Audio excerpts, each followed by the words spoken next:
Senhoras e senhores, bom dia. A Seccional São Paulo da Ordem dos Advogados do Brasil, por sua Comissão de Direito Civil e com o apoio do Departamento de Cultura e Eventos, tem a honra de recebê-los para a segunda Jornada de Direito Civil da OAB São Paulo. Código Civil, 10 anos. Comporão esta mesa diretora: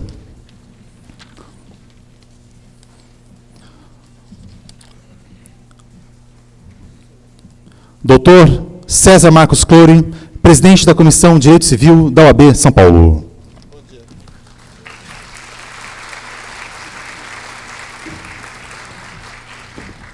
Professor Dr. Álvaro Vilaça Azevedo, doutor em Direito, diretor da Faculdade de Direito da Fundação Armando Álvares Penteado, regente de pós-graduação e ex-diretor da Faculdade de Direito da Universidade de São Paulo. Professor Dr. Carlos Alberto Dabos Maluf, professor titular no Departamento de Direito Civil da Universidade de São Paulo, livre docente de Direito Civil pela Universidade de São Paulo.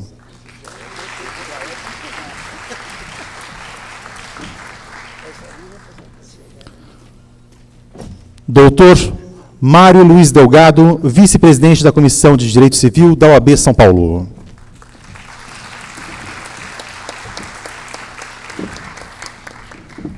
Doutora Shirley Sarraceni, advogada especialista em Direito de Família e integrante da Comissão de Direito Civil da OAB São Paulo.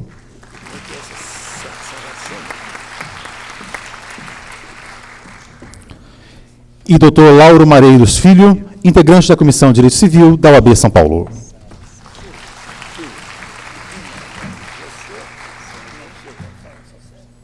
Senhoras e senhores, composta esta ilustre mesa diretora, anunciamos o hino nacional brasileiro.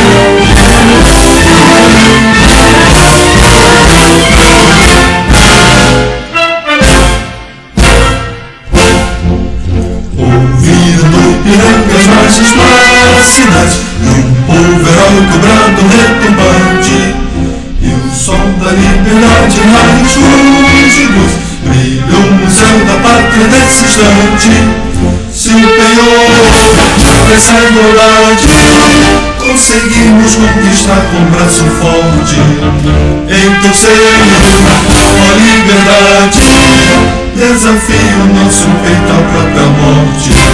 Ó pátria amada, toda a praça, salve, salve, Brasil, um sonho imenso, raio vívido, de amor e de esperança terra desce, sem teu formoso céu risonho límpido, a imagem no cruzeiro resplandece, gigante pela própria natureza, és bela e forte, padre do colosso, o teu futuro expressa a grandeza, terra dourada, entre outras minas do Brasil, a pátria amada, dos filhos desse sol és mãe, gentil, pátria amada, Brasil.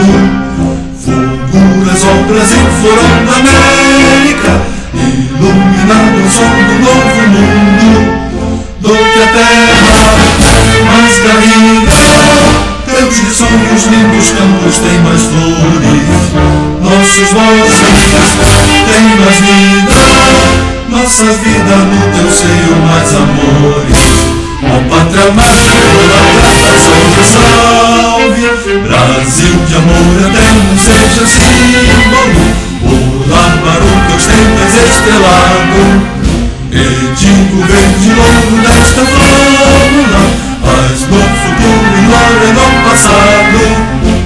Mas serve da justiça prova forte, verás que o filho deu uma forja luta, negar quem adora a própria morte, terra adorada, entre outras mil exploração pátria amada, dois filhos deste sol resplandente, pátria amada, Brasil.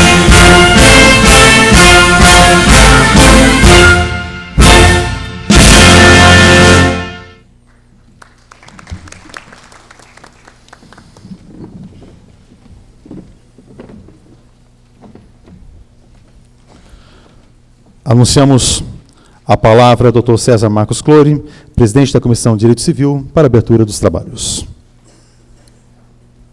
Bom dia a todos. É com muita alegria que damos início à segunda jornada de Direito Civil da nossa OAB São Paulo. O propósito da jornada é trazer a todos nós da comunidade jurídica uma reflexão pontual acerca de situações preponderantes, relevantes do nosso país e com todas essas transformações. Nós caminhamos hoje para um cenário em que todos os valores e anseios que são postulados têm sido interpretados e recepcionados de uma maneira, de modo a que a sociedade como um todo possa merecer esse abrigo quanto às suas expectativas. E nós desenvolvemos esse evento, a Comissão de Direito Civil da nossa OAB programou este evento em continuidade ao evento do ano passado, da nossa segunda jornada, da nossa primeira jornada, e hoje a segunda jornada, com esse propósito, o propósito de reflexão, o propósito de debate, o propósito de discussão. Nós temos um projeto de lei em tramitação na Câmara, sob a relatoria do deputado Arnaldo Faria de Sá, discutindo algumas alterações do nosso código. Teremos o deputado aqui, que vai, durante a nossa jornada, nos trazer alguns outros esclarecimentos e informações. Mas, antes de abrir os trabalhos desta manhã, eu quero, primeiramente, fazer um agradecimento a todos os que contribuíram e têm contribuído para a realização deste evento, que é um evento que eu tenho como um marco na nossa comunidade jurídica. Eu digo jurídica, mas não necessariamente no sentido de criar uma situação fechada, mas sim jurídica, porque a nós cabe levarmos a toda a sociedade brasileira uma resposta aos seus anseios. Então, eu quero registrar, primeiramente, o meu agradecimento ao nosso presidente licenciado Luiz Flávio Borges Durso, pelo apoio, nosso amigo Luiz Flávio Borges Durso, ao presidente interino Marcos da Costa, o doutor Humberto Luiz Flávio Durso, diretor cultural, aos integrantes do Departamento de Cultura, ao Alexandre, a Priscila, aos membros da comissão que contribuíram para a realização desse evento, a minha equipe dedicada, e eu aqui não posso deixar de mencionar um nome de uma das advogadas que muito me auxiliou. Aliás, ela não só auxiliou, como ela insistiu tanto, ela ligou tanto para os palestrantes, que hoje pela manhã eu estava ali na porta ansioso, assim, será que eles virão? Que é a doutora Luciana Souza. E eu não posso deixar de consignar esse registro, enfim, a todos os demais envolvidos e aqui não nominados. Mas, na nossa mesa hoje, com todo o brilho, um brilho invulgar de conhecimento, Ao meu lado direito aqui está o professor doutor Álvaro Vilaça Azevedo, doutor em Direito, diretor da Faculdade de Direito da FAAP, regente de pós-graduação, ex-diretor da Faculdade de Direito da USP. O currículo do professor está muito modesto aqui, viu, professor? De qualquer forma, né, eu estou lendo o que me passaram aqui. O meu querido Carlos Alberto Dabos Maluf, que também, da mesma forma que o professor Álvaro, prontamente atendeu a esse meu apelo, a essa minha convocação para estarmos juntos, professor titular no Departamento de Direito Civil da USP, livre docente de Direito Civil pela USP, ao doutor Mário Luiz Delgado, jurista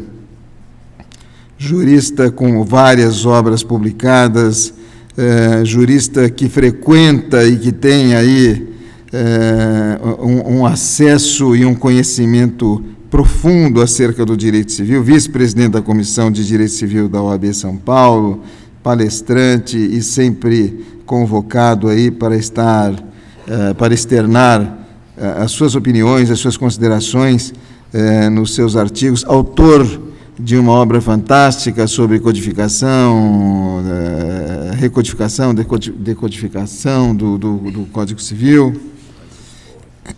O doutor Lauro Malheiros Filho, advogado, integrante da Comissão de Direito Civil da nossa OAB e membro extremamente participativo. A doutora Shirley Saraceni, integrante da Comissão de Direito Civil, especialista em Direito de Família, e eu agradeço também a presença de todos vocês que aqui vieram para dar um brilho, um colorido especial a esse evento. Estou certo de que todos nós hoje teremos oportunidade de aprendermos um pouco. Eu dizia numa outra ocasião recente, professor Vilaça, Maluf, que quando nós, às vezes, nos tornamos professores, nós continuamos alunos, né? Enquanto docentes, sempre discentes, né? E vice-versa. E me parece que esse é o propósito de hoje, né? Aprendermos, discutirmos, debatermos, refletirmos e podermos, assim, desenvolver todos esses temas. Eu vou abrir, então dou por abertos os trabalhos e vou passar a palavra, então, ao professor Álvaro Vilaça Azevedo, que vai falar sobre os direitos da personalidade, um tema extremamente importante. Professor, muito obrigado. Com a palavra.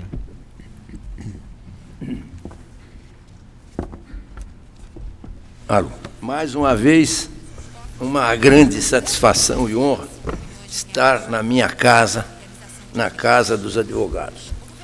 E aqui sempre estive, nunca neguei um pedido de fazer palestra, ainda que em algumas cidades do interior longínquas. Não vou dizer o nome para não haver discriminação. Principalmente porque eu sou caipira também, de Bauru, de maneira que a minha terra não é tão perto assim. Mas dizer da satisfação imensa de estar aqui na OAB, onde eu tive a honra, e foi omitido no meu currículo, de propósito, que eu fui conselheiro estadual 2 vezes e conselheiro federal pela OAB. Já brigamos bastante pela instituição e sabemos o respeito que todos e a população especial, todos os advogados e a população especial dedicam à nossa OAB.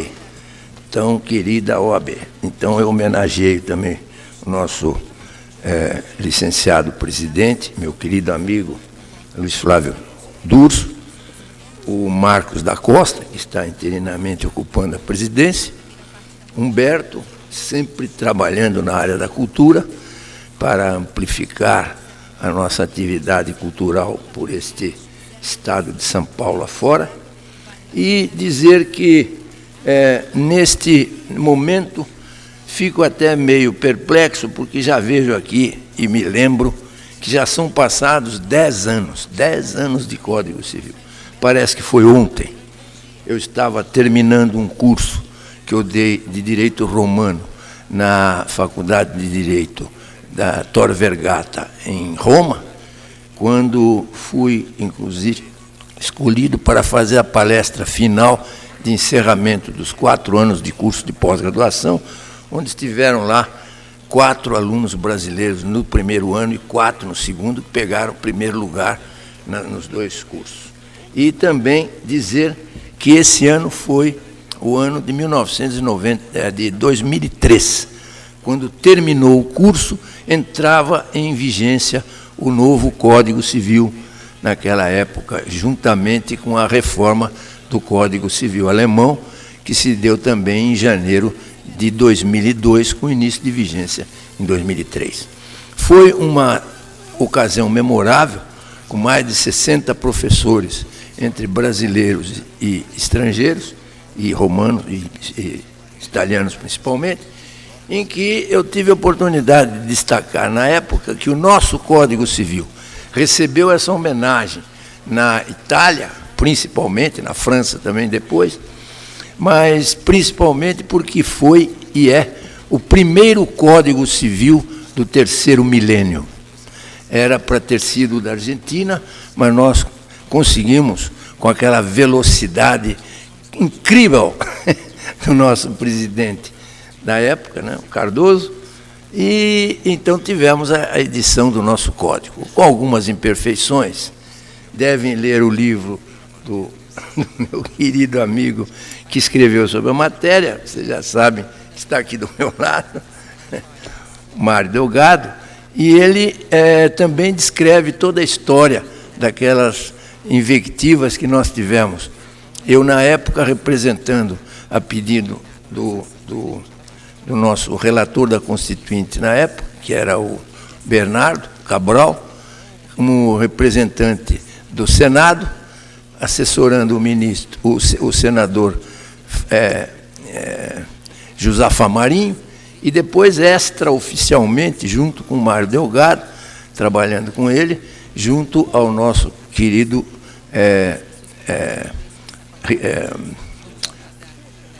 Ricardo Fiuza. Às vezes sai fora. O santo me abandona e eu fico perdido na distância. Mas então o grande Ricardo Fiuza, nosso saudoso, aliás, os 2 saudosos do Código Civil, o nosso trator, que fez também com que o Código fosse editado com aquela rapidez.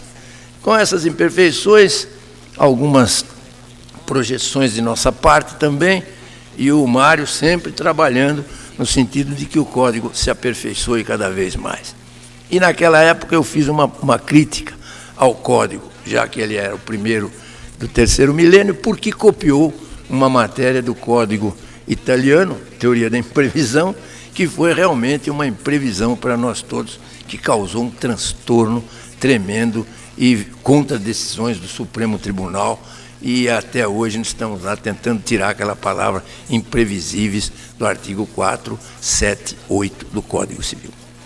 Mas, com este nariz de cera, sempre o advogado fala, o professor fala mais, é um perigo dar a palavra a um deles, e agradecer ao nosso chefe, presidente hoje da sessão, César Loure, que é realmente um baluarte da Ordem dos Advogados, e que é dessa comissão de Direito Civil, ele é do departamento também, né? Da presidência da comissão, junto com o Sussumo. Junto com o Mário Delgado. Mário Delgado, sempre presente. Essa é a nossa tranquilidade. Estamos sempre em boas mãos. Agradecer à doutora Shirley, ao meu querido amigo Maluf, colega de USP, e Mário Delgado, já falei, Malheiros também aqui presente, grande amigo, aliás, toda a família fantástica dos Malheiros, estamos sempre juntos com eles para melhorar o nosso sistema de regulamentação de conduta do povo brasileiro. Então, com isto, eu quero dizer que reservaram para mim, e olho aqui para a direita, para o culpado, um tema altamente complexo, muito extenso, sobre direitos da personalidade. É um tema muito importante e mereceu também, na oportunidade da homenagem ao Código Civil, um destaque especial esse tema, porque o nosso Código Civil realmente foi novidadoso em trazer essa matéria que já vinha do projeto de código. Então, para desmentir aquela história que é direito civil constitucional, não, foi direito civil na Constituição, porque a Constituição trata a matéria constitucional. A matéria civil é sempre incluída no texto, como as outras de outras ramas do direito, mas ela é incluída sempre sujeita a uma regulamentação. E vários assuntos foram assim, e também os direitos da personalidade, que já estavam no anteprojeto de 1972, quando começou a tramitar o nosso atual Código Civil de 2002. Depois, anteprojeto de 73, depois, em 75, o projeto final que chegou até a edição deste Código. Mais uma vez, então, minhas homenagens ao Código Civil, a todos aqueles que trabalharam na sua edição, dizendo que todas as críticas que fizeram e estão fazendo são importantes, porque são críticas construtivas, no sentido de melhorar um texto já tão bem trabalhado, que foi esse do Código Civil. Mas os direitos da personalidade têm sido, para abrir o tema, confundidos um pouco com os direitos personalíssimos.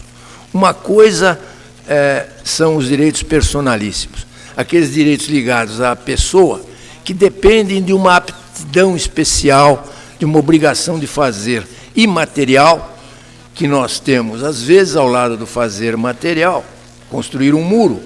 Eu tenho também o fazer imaterial, defender alguém no tribunal, pintar um quadro, que são matérias de direitos personalíssimos e não integram a área dos direitos da personalidade. Então, o que são direitos personalíssimos? São aqueles que dependem de alguma habilidade ou habilitação especial do titular, que, quando exerce esse direito, ele praticamente dispõe de uma condição, de um patrimônio cultural que ele tem e que, às vezes, é insubstituível. Por exemplo, o cliente dá uma procuração para o advogado, ele quer que aquele advogado o defenda. Por mais que ele queira subestabelecer para uma outra pessoa que ele julgue mais capaz, o cliente quer aquele advogado. Então, é personalíssima a ideia de que o cliente quer a habilidade dele, porque já foi advogado da família, conhece os problemas. Então, é uma coisa muito pessoal, personalíssima, mas nunca da personalidade. Os direitos da personalidade, ao contrário, que estavam já previstos no anteprojeto de 72, e depois também já tinham sido previstos no projeto de Orlando Gomes, de 1962, 10 anos antes, essa situação foi para a Constituição. Aliás, a Constituição pegou várias coisas, vários assuntos do Código Civil, do projeto do Código, né? Chefia da sociedade conjugal, a união estável, que estava já sendo desenvolvida como união concubinária pura, que era, por exemplo, pela súmula 380 do Supremo Tribunal, e assim trouxe para o bojo do seu código. A questão dos filhos, que não merece nenhuma distinção, do artigo 227, acho que parágrafo 6º, e aí vocês veem também que eu tinha falado com o Cabral na época, mandei vários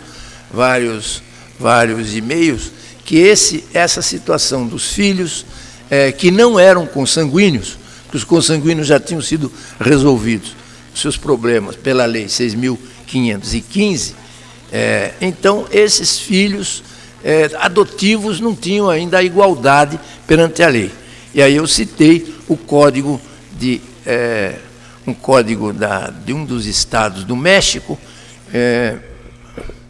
me lembro, que traz essa matéria, agora me lembro, o artigo 202, que diz que os filhos não merecem, não devem ter quaisquer discriminações, etc., etc. Todos eles, inclusive os filhos adotivos. O código é de Hidalgo, porque cada estado do México tem o seu código, a sua lei de direito civil de família específica, é uma espécie de estatuto, o que o nosso instituto do IBDFAM quer fazer no Brasil com aquele estatuto da família, tirando essa matéria do Código Civil, que é muito mais interessante, porque a matéria de direito de família sofre uma modificação muito grande, e não dá para esperar 80 anos para uma reforma de Código Civil. Ela precisa estar sempre atualizada. É o caso hoje também da posição dos homossexuais constituindo família, que já os tribunais estão passando à frente do Legislativo, porque é matéria que precisa ser decidida e não pode ficar o Judiciário de mãos cruzadas, porque o legislador ainda não legislou sobre a matéria. O que se legisla, o que se decide, não é sobre lei, decide-se sobre situações jurídicas que acontecem na sociedade e que merecem essa proteção. Então, os direitos da personalidade seriam, se nós formos seguir as lições do mestre Frédéric Carl von Savigny, ele sempre disse que os direitos ou estão na intimidade da pessoa, ou saem da pessoa dentro da casa, ficam na intimidade da casa, ou porta fora saem à sociedade, e aí então são os direitos pessoais ou direitos reais. Pessoais das obrigações e reais relativamente à posse e propriedade.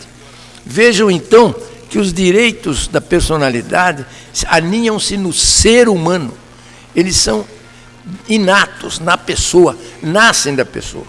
E eu tenho aqui algumas críticas, eu não vou ficar falando para advogados, textos que já estão mais do que conhecidos, mas vou fazer alguma pontuação sobre algum aspecto, no sentido de mostrar o meu inconformismo em algumas situações. Nós vamos ver, por exemplo, que o grande Rubens Limoges de França, nosso querido amigo de departamento, que já se foi, e ele dizia que, em matéria de direitos da personalidade, existem 3 grandes grupos que tratam da integridade física, incluindo o direito à vida, a integridade intelectual e a integridade moral. Essas 3 grandes situações, 3 grandes tesouros que estão dentro do ser humano, são do ser humano exclusivamente, e ninguém pode dispor dos direitos. Às vezes é a possibilidade de dispor-se do exercício do direito, mas nunca do direito propriamente. Eu posso ter, por exemplo, uma estátua de Michelangelo, ser proprietário dela, exercer direito de propriedade, mas nunca vou ter o direito da personalidade, o direito de autor, de ser o autor daquela obra, e que é imutável, que não pode ser modificada, sob pena de transgressão da cultura internacional. Vejam que depois a Constituição Federal reafirmou melhor a matéria, aí sim, deu uma amarração geral em todos os direitos da área privada, inclusive falando da dignidade da pessoa humana. Eu já tenho até cansaço em falar nessa matéria, porque tudo é dignidade da pessoa humana. É o artigo 1º, inciso 3º da Constituição Federal. Eu entendo que aí é o coração, propriamente, dos direitos da personalidade, inclusive, porque a dignidade da pessoa humana é que tem norteado muito os direitos da personalidade. Porque a personalidade é a condição de ser, e a condição de ser é aquela de exercer todas aquelas situações que são privativas do titular do direito, do sujeito de direito. E aí, lembro também do outro nosso querido passado amigo, em Maluf, do nosso Fabinho de Matia, que escreveu sobre direitos da personalidade, era a área dele, direito de autor, e ele falou também sobre a proclamação dos direitos na França, que redundaram na Revolução Francesa, em 1789, em que foram incluídos no pensamento jurídico os direitos da personalidade, desde o século XVIII, portanto. No direito romano já existia essa matéria, na Actio Injuriarum, E aí, na Actio Iuniarum, estão lá todas as compensações de lesões que existiram no direito romano relativamente à honra e à intimidade. Veja que o direito romano está sempre presente em tudo. Eles diziam, já como precursores dessa matéria, que existem as coisas que nós podemos tocar com a ponta dos dedos. Res quae tangi possunt. E as res quae tangi non possunt, as que não podem ser tocadas pelos dedos, são esses direitos imateriais que moram no ser humano, na sua intimidade, de sua legítima e exclusiva propriedade. Assegurado o direito de indenização pelo dano material ou moral decorrente de sua violação, que foi propriamente já o texto do projeto